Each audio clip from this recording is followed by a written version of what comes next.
Hello, everyone, and welcome back to the Big Life Podcast. I'm Leah Klinke. And I'm Kate Phillips, and we are so excited to be here today to recap some more games, discuss upcoming matchups, and meet with one of the top players to watch early in the season. So, this week, now we're on to the second week of the NCAA women's soccer games, and it's been a very exciting week with tons of good matchups, some very interesting results, and a lot of upsets too. Later in this podcast, we'll also have a special guest joining us, Shea O'Rourke. She was named the women's soccer player to watch last week after her first week of games. She had some really good individual performances, and her team, Tennessee, they also did very well last week. So we'll be hearing from her in a minute. But first, we're going to catch up on how this week of games went. Yes. Yeah, I think the first thing that kind of jumps out to me was the Houston Texas game from Sunday. Houston beat Texas 4-1, which is like a huge deficit. I mean, Texas has been having like not a great start to the season so far, but what are your thoughts on that? Yeah, that was a great game. I was able to watch most of that game. I'm from Texas, of course, so I have a lot of friends or teammates and past teammates and just people I know on both U of H and UT. So that was a fun game for me to watch. One of my club teammates actually scored for U of H in that game. But yeah, it was a good game. It was very back and forth. UT was kind of more desperate at the end, trying to get their goals back, but none of them came. They actually scored one, but it was called back offside. So, but yeah, overall, U of H just dominated that game, and they got a new head coach this year also, which was actually one of my old club coaches. So that's kind of interesting. And he's so great. So he seems to be doing great things with that program. So I hope the best for U of H, and it's a really good performance from them. Yeah. And then also, I feel like another good game was when Mississippi State beat Wake Forest, who's ranked number 10. So Mississippi State beat Wake 2-1. And Mississippi State is not ranked right now, but I'm sure they might climb into those rankings. And last year they were really, really good. They made it to the Sweet 16. And actually, we played them in the Sweet 16, Notre Dame versus Mississippi State. Yeah, how'd the game go? We Notre Dame came off with the win. We Yeah. won, but nonetheless, they're a very good team. So, and Wake also another good team, but Mississippi State really making some strides and winning that tough game 2-1. Yeah, they have well, last year they had a lot of transfers, and this year kind of a little bit of a rebuild, not a rebuild, but a new coach, one of their assistant coaches took over as head coach. So I think that they're kind of getting like back into their rhythm a little bit from like how they were playing last year, and I think it's huge for them. I mean, beating Wake Forest, who's been a powerhouse the past 2 years, is like huge. Yeah. So I think that's gonna help them a lot, like kind of get started here. Right. And just build your confidence up, especially early in the season. Yeah. So, yeah. And then next we have number 24 Memphis upsetting number 11 Vanderbilt. What do you think about that game? Yeah, I haven't even seen a lot of like clips from that. I think they ended up winning 1-0. Memphis and Vanderbilt, both are very like technical teams. I know Memphis has a lot of foreigners on it. So I think that game was probably pretty like back and forth, like a lot of probably the ball a lot in the midfield. Just like I think they both teams are very technical and like to keep the ball. So I think it's huge for Memphis though, and we play them actually on Thursday, so that'll be exciting to go there and get to play them. I don't know if Mhm. they're probably ranked, got a little bit ranked higher now after that game, so it'll be exciting for us to go down Yeah. there and play them after they just had a big game against Vanderbilt. Yeah, that's so exciting. That'll be a good game. Have to make sure to watch that. I also wasn't able to watch the Memphis Vanderbilt game, but we have played Memphis before. I think when I was a sophomore, Notre Dame, we played Memphis, and they're a very good team. I feel like they're underdogs a lot, but they really can come out and are a top team and can really beat these top teams. Kate, who else do you guys play this week, or do you only have one game? Oh, we play Memphis on Thursday, and then we play Missouri State on Sunday. How Awesome. about you? We have two games as well. We play Michigan on Thursday and Then we play Oakland on Sunday. 2 home games for us, so it's good to be back at home for a bit before we head out and travel next week. Yeah, we You have guys are 2. away, right? Yes, 2 away games. So we go Memphis on Thursday, like I said, Missouri State on Sunday. So we'll leave Wednesday, play on Thursday, practice on Friday, probably I don't know, off day on Saturday, practice. I don't know. I haven't looked at the schedule too much, but we're on the road for 5 days. So I think that'll be a little like a good challenge for us, like two road like away, well, three road games away because we played SLU last night on Sunday. I think that's huge for us because in past years we had struggled a little bit on the road, and I think going and playing, I mean, we just played SLU. They were ranked number 23, and then we lost 1-0. It was a good fought game. I think we should have won the game, but we gave up an early goal and just couldn't finish our chances. Played great in the second half. Not our best soccer in the first half, but we learned from it, started playing better in the second half. Just need to kind of put our chances away because we we did well defensively. Obviously, I'm upset about the loss and the goal that they scored, but Mhm. I think we can learn a lot from that game as a team, and then going in and playing Memphis, who's also ranked, is I think is going to be huge for us. But I think the road game wins are like I think that's those games are the ones where you like learn about a ton about your team because it's like you're away, they're always, like, pretty, like I feel like, road games are always pretty, like, gritty games, like, you're not at home, it's not your normal routine, so, like, how can you go out there and find a way to win, like, when you're not in your normal environment with your fans cheering you on, sleeping in your own bed? So I think those games are, like, huge, and I would love for our team to kinda, like, sink into that a little bit and, like, go out there and win 2 away games and then come home. And I think we play Illinois as our next game when we're home, but I think it'll be Mhm. huge if we can go win 2 away games. Yeah, definitely. Away games are definitely more tough as, again, like you said, you're not in your own bed, you don't have your own resources that you do at home, just like your whole routine is kind of thrown off. So there definitely is a home advantage. But if yeah, when teams go and win big road games, that's definitely a big statement to make. But I bet for you guys, like, I mean, it obviously sucks that you guys lost, but you guys learned a lot. And then also, like, you're saying, like, you guys were kind of on top of them, like, you guys could have won in a way that could give you guys like some confidence going forward. Like, they're a top 25 team and you guys were right there with them, so that's like, okay, you guys can hang with anyone. So, even though Yeah. it was a loss, I'm sure you have some at least some positives to take out of it. Yeah, definitely. I mean, I know that, like, the rankings, like, we always say this, don't really mean anything. I mean, there's a couple of teams on here that we had already talked about that we're gonna play that a lot of the teams we're playing, SEC, are all ranked, but I think that we go into those games saying, like, I don't care what this team's ranked, like, we know we can hang with them, but I would love for us to, like, start some other games that we're, like, on the front foot, like, knowing that. Like, we got scored Mhm. on 10 minutes. Obviously, Yeah. we can hang with teams, but, like, we have to start on our front foot, like, ready for that because we Yeah. can't really ease into games because, obviously, anything can happen, Yeah. in, like, the early stages if you're not on the front foot. Um, Yeah. For so sure, for sure. And now that you're talking about or you're kinda talking about traveling, how you guys are gonna be gone for so many days. Also, both you and I, we just talked about this, we talked about this before the podcast, we started school this week, so kind of going into academics, like, how does that work with, like are you guys gonna have to miss school with the first week? How does that work for you guys? yeah, so we just started school today.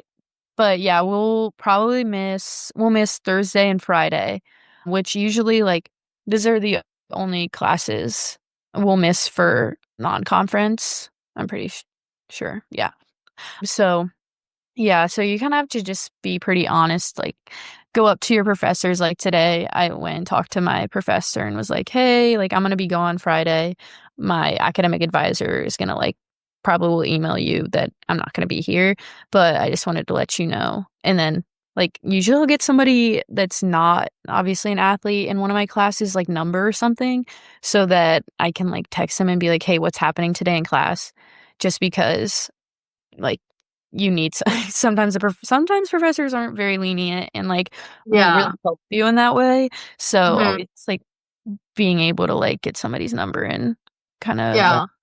like figure out what's happening in class that day. But some professors are like I feel like every professor I've not had an issue with, but some of my teammates, like obviously there's people that have had issues. So Mhm. Yeah, being that's kind of prepared. how yeah, that's how ours is too. It depends on the professor. Some are more lenient, some get it, some just don't get it, but you just have to talk to them, like, and just take responsibility, be organized, and Mhm.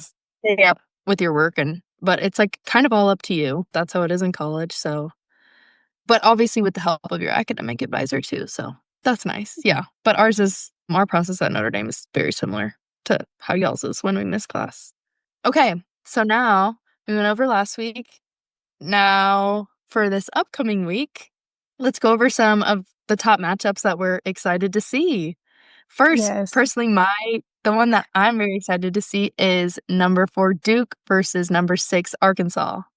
That Yeah. is gonna be a good game. It's gonna be a fight. It's gonna be a battle. It's gonna be so competitive, but it's gonna be good. I feel like Duke and Arkansas have very, very different styles of soccer.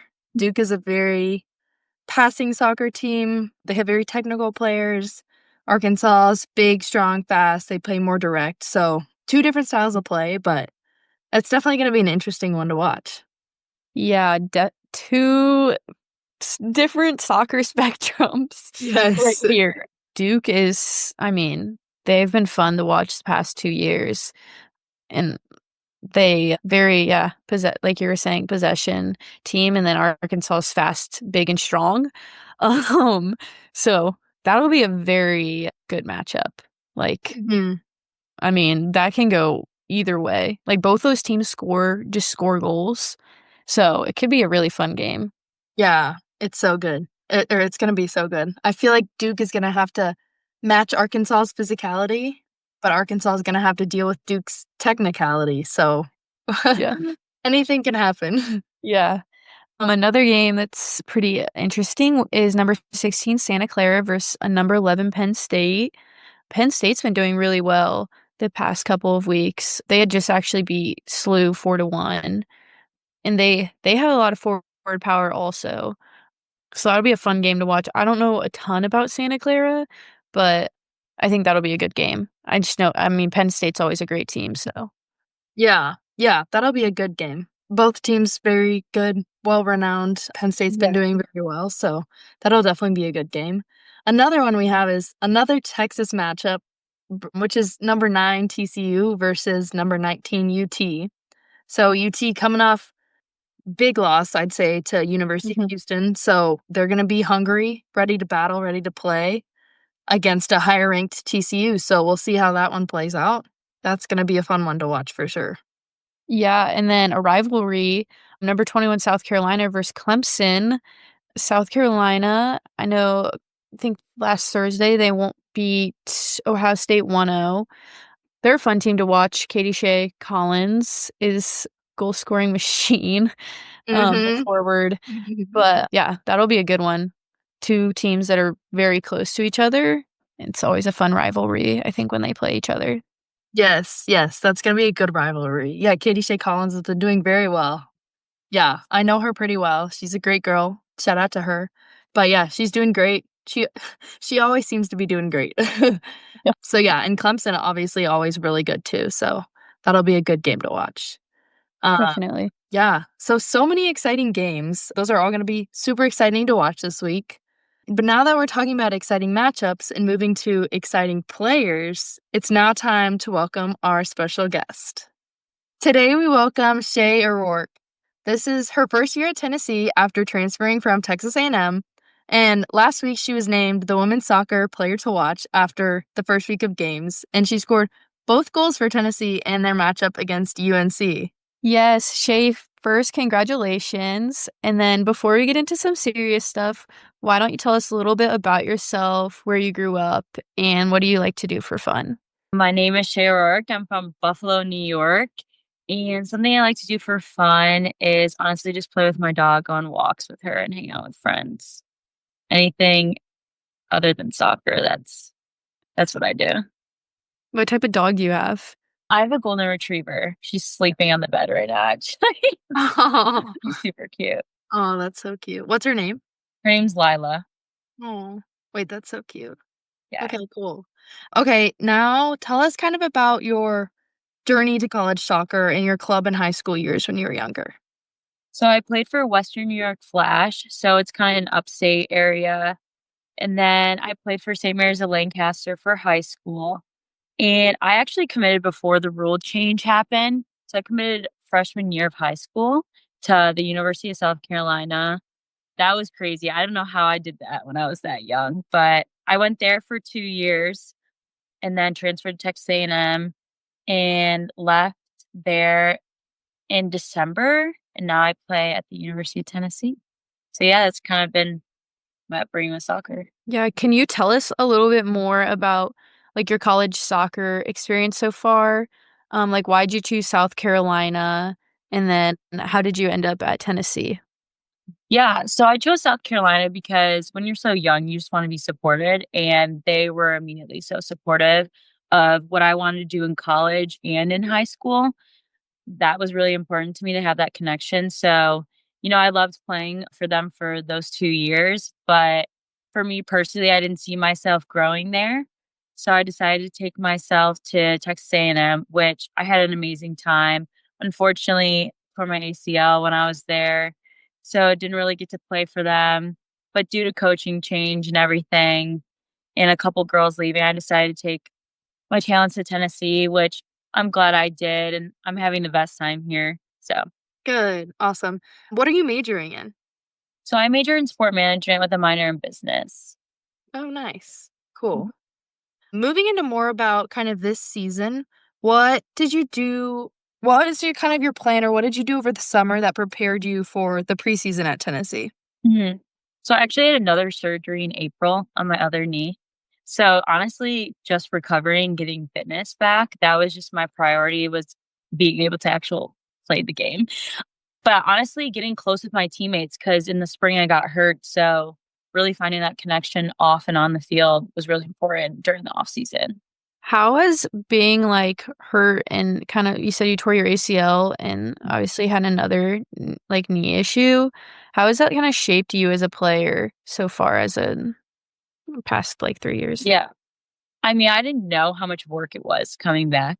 Like you tear your ACL and you're like, okay, yeah, I have a lot of time to recover, but it just goes like that and you're back. And I think honestly, just being patient and trusting the journey because, when I got hurt again, I was like, "Oh my god, again, like, another knee," but honestly, just getting back to it, being the person I am, and just, I miss soccer so much, so having that time off just really made me wanna come back. Yeah, that's great, and that's good for to hear for a lot of, like, the younger girls who listen to our podcast, just about coming back from injuries, and obviously you've had a couple injuries, one of them being ACL, so hard to come back to, but, I mean, you're an awesome player, so there's always you'll come back stronger and better than ever. Yes. So last week was a good week for you and for your team. Walk us through kind of your mindset and your team's mentality first going into that game against UNC. Oh my god, we are so fired up. Because, Good. I mean, I love being the underdog at times just because, like, that honestly feels a team, like, in general. So, we were so excited, and we actually got a good amount of fans than we, like, normally do. So, I think all that energy built up and, like, I don't know, we've been so close this summer and this preseason, like, we were just so ready to play them. And then obviously you saw the result. Oh, there she is. Oh. Oh my gosh, he's so cute. Oh my gosh. Oh my gosh, she's so cute. So talk a little bit more about kind of the underdog mentality and how you guys well, now you guys kind of have established yourself as like, "Oh, yeah, we can, like, beat UNC." They were number 1 at the time. How is that mindset, like, continuing for you guys in the season, or, like, what kind of is your mindset now knowing that you guys are maybe not the underdogs anymore and you're ranked really good team? Yeah, I mean, I've said this before, but we just take one game at a time. 'Cause you never know in college soccer, like, a team can come out and, like, win a game, like, any team on any given day. So, I think that's been our mindset, but we're also trying to focus on still being the underdog in general because we were like, okay, they didn't rank us before the season. Like, we got to keep that going. Like, we don't know what next week's going to bring. Like, we just want to stay the underdog. Like, we're just in our mind, we're like, we're the underdogs. We have to prove something and just win games. That's all we've been talking about this week. Mhm. Yeah, that's a really good mindset to have. Okay, diving deeper into the UNC game, walk us through kind of the 2 goals you scored. Obviously, you scored both the goals. You guys beat them 2-0, so and the shutout. But walk us through those goals. How did it feel scoring those goals for your team? First of all, like, that was my first college game really back. So that was really exciting. And I don't even know how it happened. She just kicked the ball right up to me, and the goalie came so far. I was like, okay, I just have to kick it and score. And then I got dogpiled. It was so fun. It's just this team, like, I just want to keep playing well for them. They really do support me in the best ways. And the second goal, like, that girl came in as a sub, passed it, and it was just like the perfect ball. It was literally just the perfect game. Like, I don't know. Our defense has played so well this season too. So we haven't conceded a goal yet. So we're just gonna keep trying to do that, I guess. That's awesome. Yeah. Yeah. You mentioned your team hasn't gotten scored on yet. How, like, huge is that for you guys, like, going into these hard games? Like, obviously winning the games and, like, scoring multiple goals is huge, but, like, not getting scored on is even, like, a bigger, like, accomplishment. You guys haven't gotten scored on this season, so Yeah. I we've just worked so hard on that side of the ball, and we've honestly showed it, and we just want to continue that because that's gonna win you games is even if you score as many goals, if you don't let any, like, you're undeniable. Like, you can't defeat us. So I give them kudos because I'm up there. I'll stay on the top. I don't need to do that. But yeah, kudos to our goalies too. Yeah. Yeah, that's great. Obviously important to have both a good offense and a good defense, especially. You guys have conceded 0 goals. Yeah. That's amazing. Who do you guys play this week, and what is kind of the next big game, or what is one game that you're looking forward to the rest of this season? Yeah, so we play Western Carolina on Sunday. We don't have a Thursday game this week. So having that time off coming back from LA yesterday will be good for us and just really focusing on Western Carolina because it's away.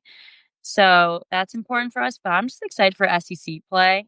We play Memphis and we play Georgia Southern, but it's so different once you start conference play. And that's what I'm most excited for. And hopefully the tournament. Mhm. Yeah. Yeah. you Awesome. mentioned you guys were in LA. Could you walk us through, like, your guys' travel trip, like, going there? Obviously, it's far, and you guys were there for a while, so what did that kind of Yeah. So we left last Monday. So we played a game on Sunday, left Monday morning. And we got there kind of later in the day, just had dinner as a team. Next day we practiced at UCLA at like 10 in the morning ish, just so we could like sleep in, kind of adjust to the time. And the next day we played on Wednesday. So we had to prepare for the game anyway. So then we played UCLA kind of late at night, like 10 p.m. Eastern time. So that was cool. We played them, we beat them 1-0. Then next day we had like technically off day.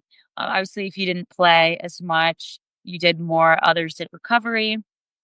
The next day we went shopping a little bit. We went to Erewhon. How We did that one. fun. Yeah, we went to Santa Monica Pier.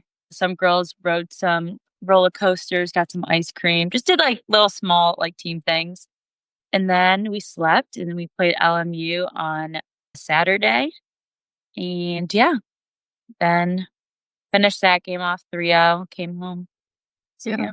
That's a fun week. That sounds so Yeah. fun. Yeah, Have you but guys started school yet?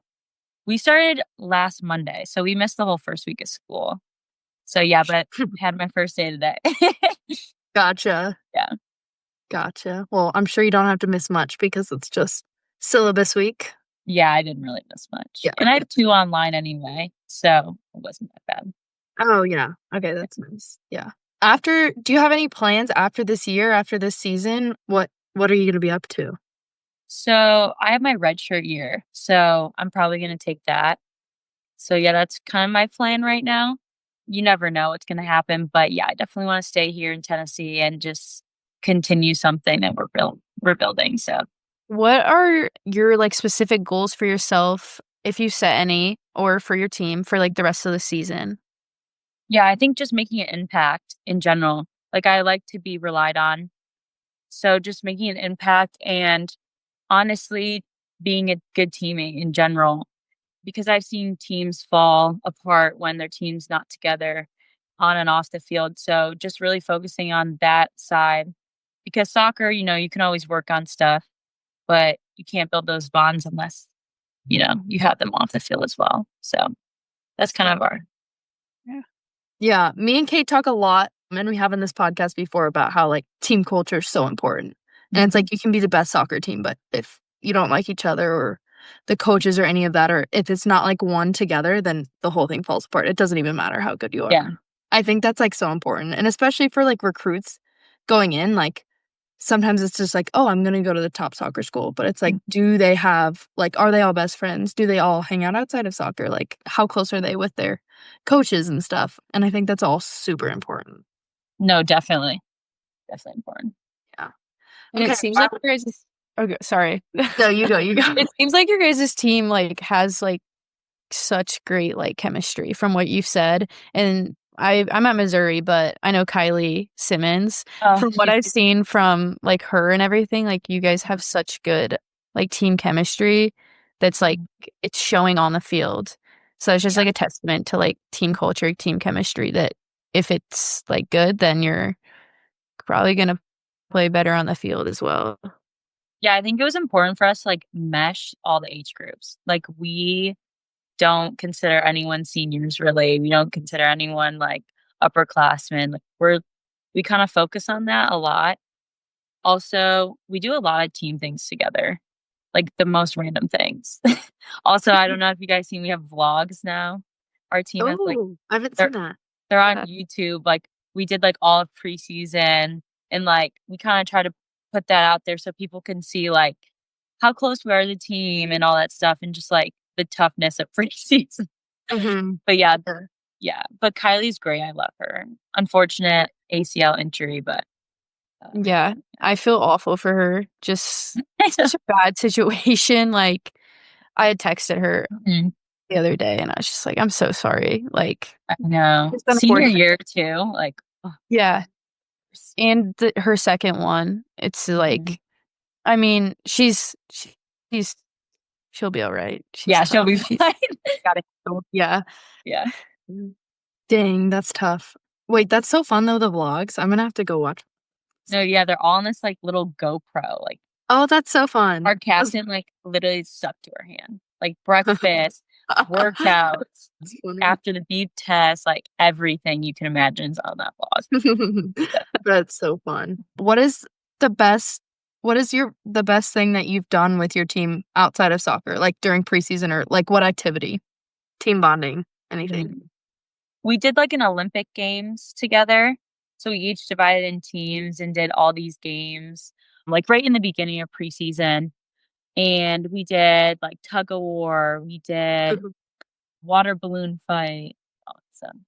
So That's so fun. yeah. No, I feel like you've hit on a lot that me and Leah have already kinda talked about even, like, in past episodes. A lot about, like, team culture. I love how you said, like, you just wanna come in and make an impact and hope that the team relies on you, and obviously, you've done well that your team can rely on you in moments that they need to. So, kudos to you. You've had a great season so far, and Thank you. looking forward Yeah. to watching you play the rest of the season. Yeah. Definitely cheering for Tennessee now. Um, one except if we play you guys. Yeah, yeah, totally. Other than that, go Tennessee. The last question we have is, what is one piece of advice that you would give to younger girls who may be listening? I think for me, it was that you'll find your place and you'll find where you fit in, you'll find your school, and it's okay to admit that it's not your school, but you'll always find your home. It doesn't matter. You'll find your people, you'll find your place on the field, but you'll also find like what school is going to make you better. So that's my one piece of advice. Mm, that's good advice. Very Yeah. good advice. Well, Shay, thank you for joining us today and sharing your story. Yes, thank you. It was incredible hearing about your soccer journey so far, and I want to wish you the best of luck the rest of the season. Thanks, guys. I wish you too. I'm gonna watch. Thanks. Yeah, I'll Okay. be watching. Shay was amazing. Well, thank you for asking her to be on. Of course, of course. She's, I mean, a good old friend of mine from we played together in many different like random events throughout club and high school, random ECNL events, some national events. So, yeah, it was good to have her on and talk to her. I haven't talked to her in a while, so that was good. Yeah. I think one of the biggest takeaways, I kind of said it when she was still on, was that she just wanted to come in and make an impact. And obviously she's done that. I mean, she's been putting balls in the net against like UCLA, UNC, two great teams. But I think that's just something like that you need, especially as a forward. She said she's like the player that you want people to like her team to rely on. Obviously, she's done that. And as a forward, I think that's huge for the Tennessee team, knowing that they can just rely on her to put balls in the back of the net. And then obviously, they're even doing it on the other side of the ball. They haven't even gotten scored on yet. So I think that's awesome. It also just seems like she's playing with just like a happy, like, just vibe. Like, she just seems so like Mhm. happy and like carefree and just playing with fun and like no worries, especially after coming off two big injuries. I think that's huge for any player. Just playing with like confidence, fun, worry free. That's when you, I think, are playing at your best. And it seems like she's kind of gotten into that mojo a little bit. And it's awesome to see. Happy for her. Yeah. Yeah, right. You can't even you would not even be able to guess that she's come back from Yeah. 2, like, big injuries, but, yeah, like you said, I mean, she's has a big smile on her face, she's playing with so much joy and happiness, and she loves her team, so I think that's another big thing, they can all just play for fun and really they have pressure on them, but if you're playing for fun, it kinda just takes all the pressure off, so that was great, and she seems like she really likes it, and she's been doing great. My big takeaways from her are I have so many, I feel like. So first off, I love Shay. She's a friend of mine, and she actually used to play at Texas A&M with one of my teammates now, Carolyn Calzada. We call her Cece. So now Cece's one of my best friends, and she's still one of Shay's best friends. So we kind of have that crossover. And then I've obviously played with and against Shay, like, all throughout high school. So I feel like she's such an amazing player, obviously, but more importantly even, a better person. You can just tell she has so much confidence in herself and her team and just strives to make an impact for others and for her team and just to be a good teammate. And I think that's really important for anyone getting into college soccer that and even she said, like, "You'll find your place on the field, you'll find your school, but it's important to be a good teammate first and be a good friend and have great teammates around you," and that's really what makes a team cohesive and, like, united all towards one goal. So, yeah, overall, I feel like, that's just the type of person that you want on your team. Confident in herself and her abilities, but really just wants to be a good player and make an impact and help her team in the best way she can. Yeah. And I think she's doing just that and even more. I mean, she seems like she's on fire right now. Like nobody can really stop her. Yeah. But one of the things that she mentioned was she had torn her ACL and then obviously I think she said she had another knee surgery in Yeah. April. Uh-huh. Uh and we haven't really touched on it a ton, but injuries are a huge part of obviously the sport and can be really tough to deal with. Personally, I've dealt with them my past 3 years. My freshman year, I was getting good, like, minutes as a freshman, which I'm so grateful for to have been able to, like, been put into the position to be a starter as a freshman, and then I ended up having a really bad high ankle sprain and ended up being able to medically redshirt my freshman year, which at the time you can even ask, like, my parents.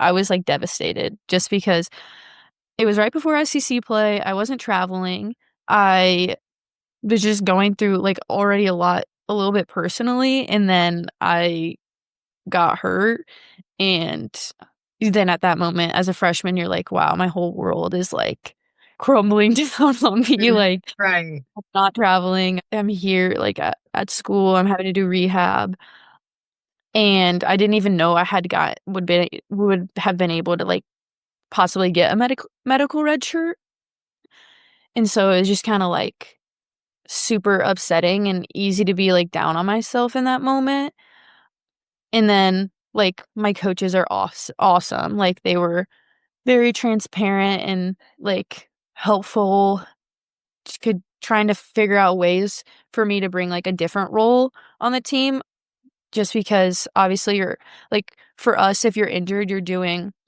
I don't know, like, recovery stuff. So, like, we'll bike if you can. So I would be, like, biking, watching practice, and something on the field that, like, I bring to my team a lot is, like, I have a big vocal presence. So my coaches kind of, like, we had a conversation and they were like, "How can you bring that vocal presence, like, even when you're hurt?" And so I was able to kind of find a role in that, not even being on the field, still being, like, a vocal presence on the sideline. And then this past spring, I re-injured my same ankle again, another bad high ankle sprain. And instead of, like, having the mentality of, like, I don't know, being upset, being like, I don't know, feeling you're not really part of the team in a way, because it can be really easy to, like, let that happen. Since I'd already been through it, I kinda knew that I still have a role on this team, and I know what, like, I can bring for the people still on the field, for the people on the sidelines, to the coaches, like, I know that I can still be a vocal presence. I can still, like, bring something even though I'm on the sidelines, anything during practice. So, Yeah. I think, like, being able to find m a way to, like, still feel like you're a part of the team even when you're hurt is huge. Yeah. Yeah. I don't know if you've dealt with something like that, but Yeah. I mean, I would completely agree. I think it's important to realize that once you get injured, like, what's happened has happened, you can't control it, yeah, you can't change it. All that you can control is your attitude towards others now, how good of a teammate you can be towards them, and that you can really make a positive impact on your team even while injured. yeah, I've definitely had some injuries. I sprained my ankle spring season my sophomore year. That was really short recovery, though, nothing too bad, but obviously it sucks to be on the sidelines, and then this past summer, I had also a couple injuries. I sprained my MCL in my knee, and then I also had to get an ankle surgery. It was like a scope, really easy surgery, but so I did that this past summer, actually, like, right before preseason, so that was very stressful on me. I was nervous because I was like, "Well, this is right before preseason, what's going on?" Like, "Am I gonna be ready?" Like, I don't know, all these questions. And I could have dealt with it, like, way better. Again, it's hard. I wasn't, like, a part of a team at this time, I guess, so I was just working on recovering and getting back to myself, mhm, but for me and my injuries, I guess, it was important for me to, like, ground myself on other things and help me realize that as much as my life revolves around soccer, like, I'm not just a soccer player. There's so much other things that I value in my life. And I have other roles that I play that are just as important, if not even more important than being a soccer player. So, I was tested for sure because I was like, "I can't play, like, what am I gonna do with my life?" But I was able to pick up some hobbies, baking, reading, scrapbooking now. But, yeah, I mean, it's obviously hard, but also when you're at our level, and in college, like, really, I'd say there's a very slim percentage of people who or players who don't get injured at all or have just a smooth ride throughout college. Like, it's gonna happen, it's bound to happen, no matter if it's a few weeks or several months or even years. It's gonna happen, but it's just kind of how you respond to that because, again, you can't control the injury, but you can control how you act towards your teammates and how you really live your life even with that injury. And then also going off of this, just I wanna iterate the importance of resting, giving your body some rest because something also I'm not good at. I just wanna go, go, go, push myself, but sometimes it's good to rest so that you don't get injured. So, yeah, that's kind of my experience, but obviously, Shay's been through way worse than I ever have, and she seems to have a great mindset about it, and obviously, she's come back stronger and better than ever before, so that's hopeful to hear for anyone who's struggling with injuries right now. Yeah, definitely. And something that you said that I also think Shay talked about a little bit was controlling the things that you can and kind of just letting go of anything else, especially when it comes to injuries. Like, you're in the situation, like, how can you respond to it and like deal with what you're doing? Because, I mean, you can't really like control the situation that you're in. So, Mhm. like, Yeah. how can you respond to it, and how can you be a good teammate? Yeah, Yeah. a good Yeah. person. No, I agree. We're gonna have to make another episode all about injuries and bring on, like, a special guest maybe for that one, just to hear more about it Yeah, and there's a lot discuss. we can go into, and Yes. Uh, obviously, we haven't been in the same situation as Shay, so I think somebody that's maybe been in a situation that's we haven't will be interesting. yes. For sure, definitely. We'll be back next week with some more game updates, but until then, see you guys later. Bye. Bye.